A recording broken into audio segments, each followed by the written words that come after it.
അടുത്ത വരുന്ന ബിഗ് ബോസിലെ സ്ത്രീ കഥാപാത്രങ്ങളാണ്. അൻസിബ ഹസൻ ഇന്നത്തെ ചിന്താവിഷയ സിനിമയിലൂടെ വന്നു. ദൃശ്യത്തിൽ വലിയ റോളാണ് ചെയ്തിരിക്കുന്നത്. സൂപ്പർ ഹിറ്റാണ്. ഇപ്പോഴും അൻസിബ അറിയപ്പെടുന്ന ദൃശ്യം എന്ന സിനിമയിലെ ലാലേട്ടൻ്റെ മകളായിട്ട് ചെയ്ത ക്യാരക്ടർ കൊണ്ട് തന്നെയാണ്.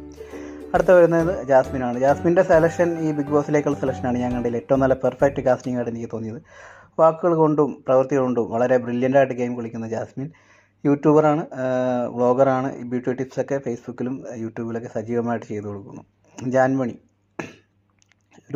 ഒരു ഇക്വാലിറ്റി എല്ലാ കാര്യങ്ങളിലും ബിഗ് ബോസിൽ മെയിൻറ്റെയിൻ ചെയ്തിട്ടുണ്ട്.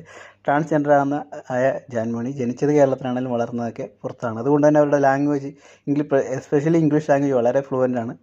പിന്നെ വരുന്ന അപ്സര. ഇതിനകത്ത് വരുന്ന ഒട്ടുമിക്ക സ്ത്രീകളും ഈ സീരിയൽ കഥാപാത്രങ്ങളിലൂടെ ചെയ്ത് ഫേമസ് ആയ ആൾക്കാരാണ്. അതിൽ മെയിനായിട്ട് വരുന്ന അപ്സര നെഗറ്റീവ് ക്യാരക്ടർ റോളോടുകൂടിയാണ് ഇത്ര ഫേമസ് ആയിരിക്കുന്നത്.